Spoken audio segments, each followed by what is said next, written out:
जी नमस्कार, स्वागत है आपका टॉप रिवीजन क्लासेस में। और इसमें हम लोग डिफरेंट टाइप्स ऑफ टोपोग्राफी के बारे में पढ़ेंगे, अर्थात विभिन्न प्रकार की स्थलाकृतियाँ। और निर्माण के आधार पर तीन प्रकार की स्थलाकृतियाँ होती हैं, जैसे कि पर्वत, पठार और मैदान। और यहाँ पर हम लोग पढ़ेंगे पर्वत के बारे में। तो उत्पत्ति के आधार पर पर्वत कितने प्रकार का होता है? तो उत्पत्ति के आधार पर पर्वत जो है चार प्रकार का होता है, जिसमें पहला है ब्लॉक पर्वत यानी कि ब्लॉक माउंटेन, दूसरा है अवशिष्ट रेसिड्यूल माउंटेन, तीसरा है संचित यानी कि एक्यूमुलेटेड माउंटेन, और चौथा है वलित यानी कि फुल्ड माउंटेन।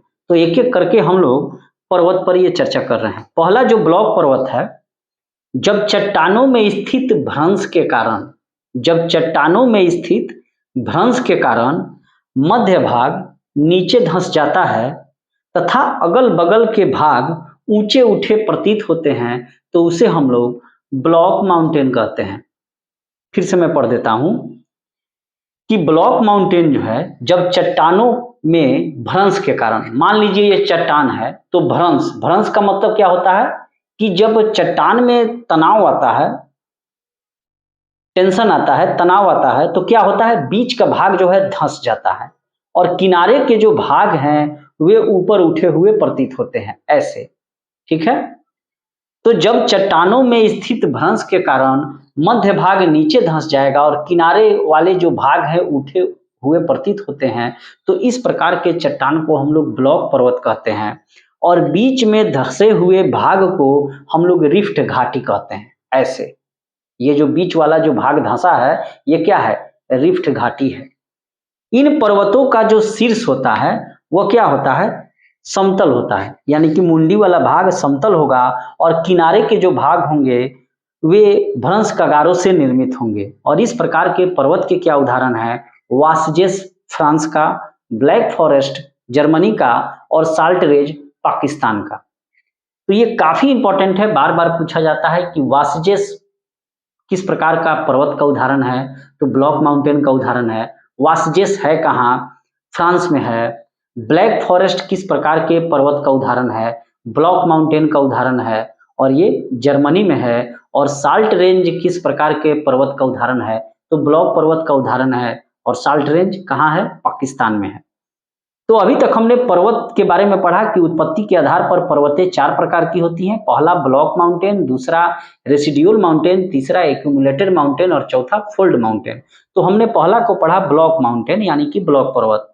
जब चट्टानों में स्थित भ्रंश के कारण, तनाव के कारण निचला बीच वाला भाग धंस जाता है और किनारे वाले भाग ऊपर उठे हुए प्रतीत होते हैं, तो इस प्रकार के चट्टान को हम लोग, इस प्रकार के धंसे हुए चट्टान को हम लोग ब्लॉक पर्वत का उदाहरण मानते हैं।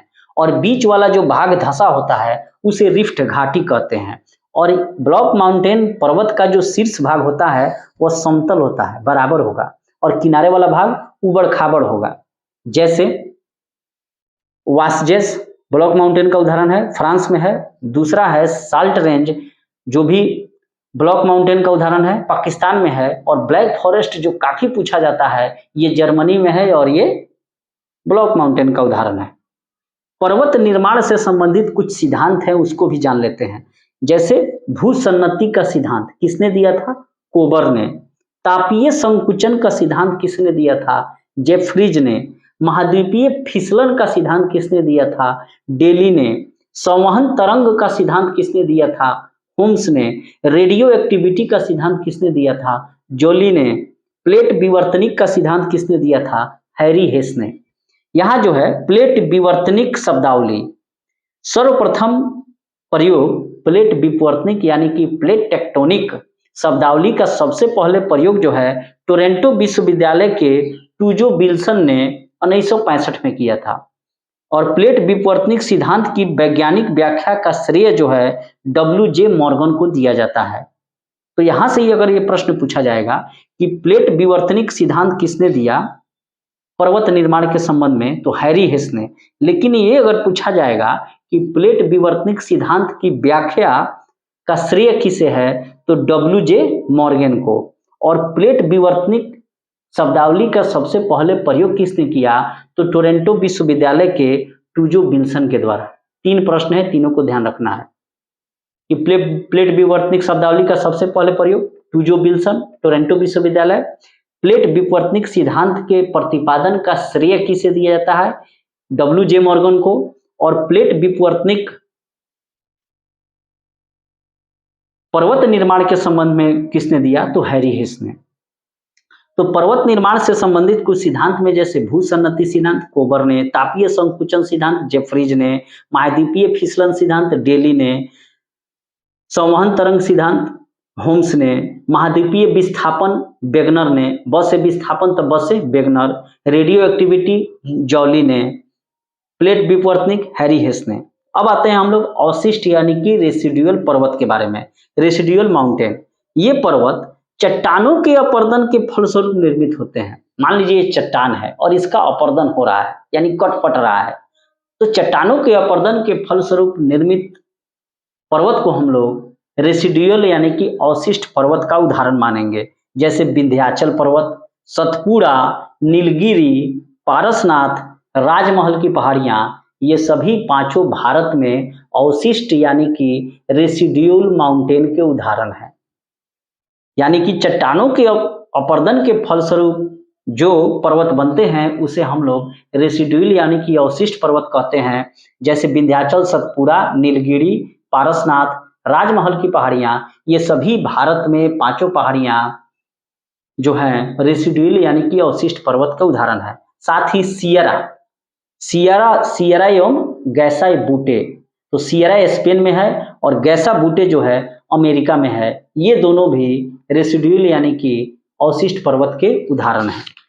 तीसरे पे चलते हैं हम लोग, संचित पर्वत यानी कि एकोमुलेटेड माउंटेन। संचित का मतलब क्या होता है कि कोई चीज कहीं से आके एक जगह इकट्ठा हो रहा है, तो एक जगह इकट्ठा होने को ही हम लोग संचित कहते हैं। जैसे धन का संचय होता है, तो संचित पर्वत यानी कि एकोमुलेटेड माउंटेन भूपटल पर मिट्टी, बालू, कंकड़, पत्थर, लावा के एक स्थान पर जमा होने के कारण जो पर्वत बनता है उसे हम लोग संचित यानी कि एक्यूमुलेटेड माउंटेन कहते हैं।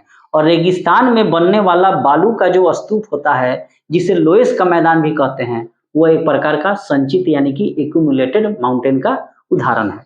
चौथा काफी इंपॉर्टेंट है, फोल्ड माउंटेन यानी कि वलित पर्वत का उदाहरण। और ये जो हिमालय पहाड़ है ये एक प्रकार के वलित पर्वत यानी कि फोल्ड माउंटेन का ही उदाहरण है। फोल्ड का मतलब क्या हुआ? जैसे मान लीजिए ये है, हम इसको फोल्ड कर दिए, कपड़ा है उसको फोल्ड माने मोड़ के दबोच दिए, उसी को फोल्ड माउंटेन कहा जाता है। और इसका परिभाषा है वलित पर्वत यानी कि फोल्ड माउंटेन का, कि ये पृथ्वी की आंतरिक शक्तियों से धरातल की चट्टानों के मुड़ जाने से बनते हैं। पृथ्वी की आंतरिक शक्तियों से धरातल के चट्टानों के मुड़ जाने से फोल्ड यानी कि वलित पर्वत बनते हैं। और ये लहरदार पर्वत के उदाहरण है, काफी इंपॉर्टेंट है। निम्न में से कौन लहरदार पर्वत का उदाहरण है? वलित यानी कि फोल्ड, जिन पर असंख्य अपनतियां एवं अभिनतियां हैं, जैसे हिमालय, आल्पस, यूराल, रॉकी और Andes. Himalaya, Alps, Ural, Rocky, Andes. Himalaya, Alps, Ural, Rocky एवं एंडीज, ये सब जो है वलित यानी कि फोल्ड माउंटेन के उदाहरण है। और विश्व के विशाल वलित पर्वतों की रचना आज से लगभग कितना मिलियन वर्ष पूर्व हुआ था? 30 मिलियन वर्ष पूर्व हुआ था। विश्व की सबसे लंबी पर्वत श्रेणी कौन सी है? यहाँ पूछ रहा है सबसे लंबा, तो विश्व का सबसे लंबा पर्वत श्रेणी जो है एंडीज पर्वत श्रेणी है, जो कि फोल्ड माउंटेन का उदाहरण है। और एंडीज पर्वत श्रेणी है कहाँ? दक्षिण अमेरिका महाद्वीप में है, और दक्षिण अमेरिका महाद्वीप के पश्चिमी तट पर है। विश्व की सबसे ऊंची चोटी कौन सी है? माउंट एवरेस्ट है, 8,850 मीटर के आसपास उसकी ऊंचाई है। और ये भी हिमालय पर्वत का ही भाग है, और हिमालय एक प्रकार का फोल्ड यानी कि वलित पर्वत का उदाहरण है। अफ्रीका की जो सर्वोच्च चोटी है माउंट किलिमिंजारो 5,895 मीटर, ये भी तंजानिया में अवस्थित है, और ये भी फोल्ड माउंटेन का ही उदाहरण है। वलित पर्वतों के निर्माण का जो मॉडर्न थ्योरी है वह है प्लेट टेक्टोनिक यानी कि प्लेट विवर्तनिक। आज जहां हिमालय पर्वत खड़ा है वहां किसी समय टेथिस नामक सागर हुआ करता था। ठीक है। और दक्षिण का जो पठार है वह उत्तर की ओर विस्थापन के कारण टेथिस सागर में बल पड़ गए और वह ऊपर उठ गया और इस प्रकार संसार का सबसे ऊंचा पर्वत हिमालय का निर्माण हुआ।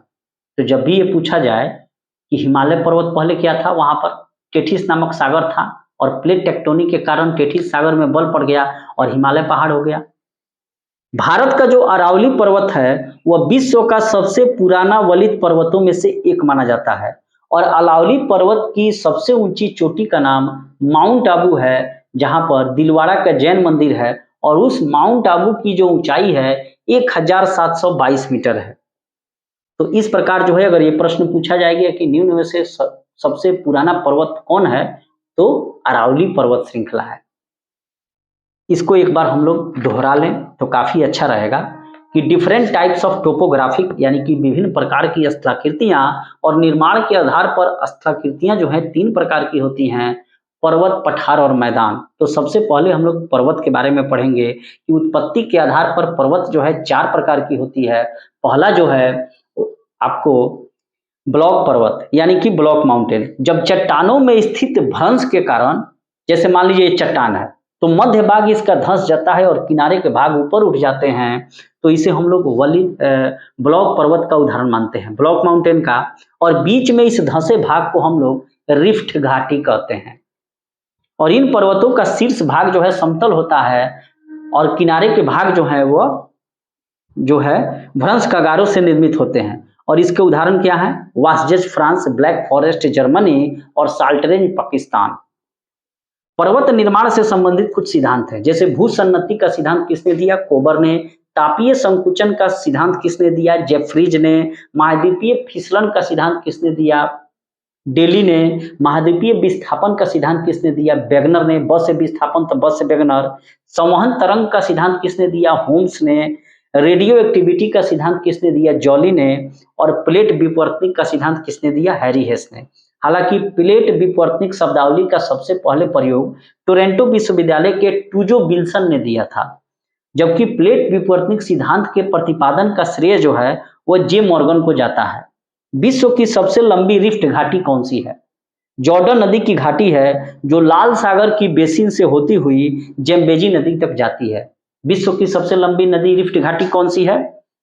तो जॉर्डन नदी की घाटी है, जो लाल सागर की बेसिन से होती हुई जेम्बेजी नदी तक जाती है और इस जॉर्डन नदी की रिफ्ट घाटी की लंबाई 4800 किलोमीटर है। अब आते हैं दूसरा अवशिष्ट यानी कि रेसिडुअल माउंटेन। जब ये पर्वत चट्टानों के अपरदन के कारण बनते हैं, जैसे विंध्याचल, सतपुड़ा, नीलगिरी, पारसनाथ, राजमहल की पहाड़ियां भारत, स्पेन सियरा स्पेन हो गया और गैसा बूटे अमेरिका हो गया। अब आते हैं संचित यानी कि एक्यूमुलेटेड। भूपटल पर मिट्टी, बालू, कंकड़, लावा एक स्थान पर जमा होने से संचित पर्वत का निर्माण होता है और रेगिस्तान में बनने वाले बालू का स्तूप, जिसे लोएस का मैदान भी कहा जाता है, वह एक प्रकार के संचित पर्वत का ही उदाहरण है। चौथा है वलित यानी कि फोल्ड माउंटेन। ये पृथ्वी की आंतरिक शक्तियों से धरातल की चट्टानों के मुड़ जाने से फोल्ड माउंटेन का निर्माण होता है और ये एक प्रकार के लहरदार पर्वत के उदाहरण है, जिस पर असंख्य अभिनतियां एवं अपनतियां हैं। और Himalaya, Alps, Ural, Rocky, Andes जो है वलित यानी कि फोल्ड माउंटेन के उदाहरण है। विश्व की विशाल वलित पर्वतों की रचना आज से लगभग 30 मिलियन वर्ष पूर्व हुई थी और विश्व की सबसे लंबी पर्वत श्रेणी जो है वो उसका नाम है एंडीज पर्वत श्रेणी, जो दक्षिण अमेरिकी महाद्वीप में है और दक्षिण अमेरिकी महाद्वीप के पश्चिमी तट पर है। विश्व की सबसे ऊंची पर्वत चोटी माउंट एवरेस्ट हिमालय का ही भाग है, वो भी एक प्रकार के फोल्ड माउंटेन का उदाहरण है और माउंट एवरेस्ट की जो ऊंचाई है वो 8850 मीटर के आसपास है। अफ्रीका का सर्वोच्च शिखर जो है माउंट किलिमिंजारो है, 5895 मीटर, जो कि तंजानिया में है। वलित पर्वतों का निर्माण का आधुनिक सिद्धांत क्या है? प्लेट टेक्टोनिक है और जहां आज हिमालय पर्वत खड़ा है वहां कभी टेथिस नामक सागर हुआ करता था, लेकिन प्लेट टेक्टोनिक क्रिया के कारण टेथिस नामक सागर में बल पड़ गए और वहां हिमालय की उत्पत्ति हो गई। ठीक है। भारत की अरावली पर्वत जो है विश्व के प्राचीन वलित पर्वतों में गिनी जाती है और भारत का सबसे पुराना पर्वत श्रेणी कौन सा है? अरावली है। कहाँ है? राजस्थान, महाराष्ट्र, गुजरात, मध्य प्रदेश तक फैला हुआ है, लेकिन ज्यादा भाग उसका राजस्थान में है। और अरावली पर्वत की सर्वोच्च चोटी का नाम माउंट आबू है, जिसका ऊंचाई 1722 मीटर है और वहीं पर दिलवाड़ा का जैन मंदिर है। ठीक है। तो इस प्रकार हमने डिफरेंट टाइप्स ऑफ टोपोग्राफी के अंतर्गत जो स्थलाकृतियां हैं उसमें पहले भाग हमने पर्वत को कंप्लीट किया। अब हम लोग पढ़ेंगे पठार के बारे में। धरातल का विशिष्ट स्थल रूप जो अपने आसपास के स्थल से पर्याप्त ऊंचा होता है और शीर्ष भाग चौड़ा और सपाट होता है, पठार कहलाता है। पठार की परिभाषा यानी कि प्लाट्यू की परिभाषा क्या है? धरातल का विशिष्ट स्थल रूप जो अपने आसपास के भाग से ऊंचा होता है और उसका शीर्ष भाग क्या होगा? चौड़ा होगा। शीर्ष भाग चौड़ा होगा और सपाट होगा। सामान्यतः पठार की ऊंचाई जो है 300 से 500 फीट होती है और कुछ अधिक ऊंचाई वाला पठार है, जैसे तिब्बत का पठार 16,000 फीट, बोलिविया का पठार 12,000 फीट और कोलंबिया का पठार 7800 फीट। पठार के कुछ प्रकार होते हैं, जैसे 5 प्रकार के होते हैं। अंतर पर्वतीय पठार, पर्वत पदीय पठार, महाद्वीपीय पठार, तटीय पठार, गुंबदकार पठार। तो अंतर पर्वतीय पठार का मतलब है कि पर्वतमालाओं के बीच में बने पठार। अंतर पर्वतीय, जैसे मान लीजिए 2 पठार है, उसके बीच में एगो पठार है, तो उसे अंतर पर्वतीय पठार कहा जाएगा। कि पर्वतमालाओं के बीच में बने पठार को अंतर पर्वतीय पठार कहते हैं। पर्वत पदीय पठार, पर्वत तल और मैदान के बीच उठे समतल भाग को हम लोग पर्वत पदीय कहते हैं। मान लीजिए पर्वत है और यहाँ मैदान है और ये दोनों के बीच में एक पठार है छोटा सा, तो ये एक प्रकार का पर्वत पदीय पठार होगा। महाद्वीपीय पठार, जब पृथ्वी के भीतर जमा लोकोलित भूपृष्ठ के अपर्दन के कारण सतह पर उभर आते हैं तब ऐसे पठार बनते हैं, जैसे दक्षिण का पठार। दक्षिण का पठार जो है लोकोलिथ का उदाहरण है और ये एक प्रकार का महाद्वीपीय पठार का उदाहरण है। तटीय पठार, समुद्र के तटीय भाग में स्थित पठार को तटीय पठार कहते हैं। और गुंबदकार पठार, चलन क्रिया के फलस्वरूप निर्मित पठार को हम लोग गुंबदकार पठार कहते हैं, जैसे रामगढ़ गुंबद भारत में। तो इस प्रकार प्लाट्यू के बारे में हमने पढ़ा। और तीसरे चीज को पढ़ेंगे मैदान के बारे में, कि 500 फीट से कम ऊंचाई वाले 500 फीट से कम ऊंचाई वाले भूपृष्ठ के समतल भाग को हम लोग मैदान कहते हैं, यानी कि प्लेन। और मैदान अनेक प्रकार के होते हैं, अपर्दनात्मक और दूसरा होता है निक्षेपात्मक। अपर्दनात्मक मैदान जो है वह नदी, हिमानी, पवन जैसी शक्तियों के अपर्दन से इस प्रकार के मैदान बनते हैं, जैसे लोएस मैदान। काफी बार पूछा जाता है लोएस। हवा द्वारा उड़ाकर लाई गई मिट्टी या बालू के कणों के जमा करने से जो मैदान निर्मित होते हैं उसे लोएस का मैदान कहते हैं। कास्ट मैदान, का आधा सौ टर, कास्ट मैदान, चूने पत्थर की चट्टानों के घुलने से निर्मित मैदान को क्या कहते हैं? चूने पत्थर के चट्टानों के घुलने से निर्मित मैदान को कास्ट मैदान कहते हैं। संप्राय मैदान, समुद्र तल के निकट स्थित मैदान जिनका निर्माण नदियों के अपर्दन के फलस्वरूप होता है। समुद्र तल के निकट स्थित मैदान जिसका निर्माण नदियों के अपर्दन से होता है, यानी कि नदियां जब कटाव करती हैं समुद्र तल के निकट, तो जो मैदान बनता है उसे संप्राय मैदान कहा जाता है। ग्लेशियल मैदान, हिम के जमाव के कारण यानी कि बर्फ के जमाव के कारण निर्मित दलदली मैदान जहां केवल वन पाए जाते हैं उसे हम लोग ग्लेशियल मैदान कहते हैं। हिम के जमाव के कारण निर्मित दलदली मैदान जहां केवल वन पाए जाते हैं उसे हम लोग ग्लेशियल मैदान कहते हैं। रेगिस्तानी मैदान, वर्षा के कारण बनी नदियों के बहने के फलस्वरूप, वर्षा के कारण बनी नदियों के बहने के फलस्वरूप रेगिस्तानी मैदान का निर्माण होता है। निक्षेपात्मक मैदान, नदी निक्षेप द्वारा बड़े बड़े मैदानों का निर्माण होता है, जैसे गंगा, सतलज, मिसिसिपी, हांगहो के मैदान प्रमुख हैं। और इस प्रकार के मैदान में जलोढ़ का मैदान और डेल्टा का मैदान प्रमुख है। तो ये उत्तर भारत का जो भी एरिया है सब जलोढ़ मैदान है, नदी का निक्षेपात्मक मैदान है। और डेल्टा तो आप जानते हैं सुंदरवन का डेल्टा, और डेल्टा का नामकरण हेरोडोटस ने किया था। तो इस प्रकार जो है डिफरेंट टाइप्स ऑफ टोपोग्राफी को हमने कंप्लीट किया और इससे बहुत सारे प्रश्न पूछे जाते हैं और विशेषकर जो पर्वत हैं उससे जरूर पूछे जाते हैं। अब हम लोग नेक्स्ट क्लास में पढ़ेंगे भिन्न भिन्न कारकों के द्वारा निर्मित स्थलाकृतियों के बारे में। जैसे भूमिगत जल द्वारा कौन सी स्थलाकृति बनती है, सागरीय जल द्वारा क्या बनता है और हिमनद द्वारा क्या बनता है, पवन द्वारा क्या बनता है। और इससे तो प्रश्न आते हैं तो फंस जाते हैं।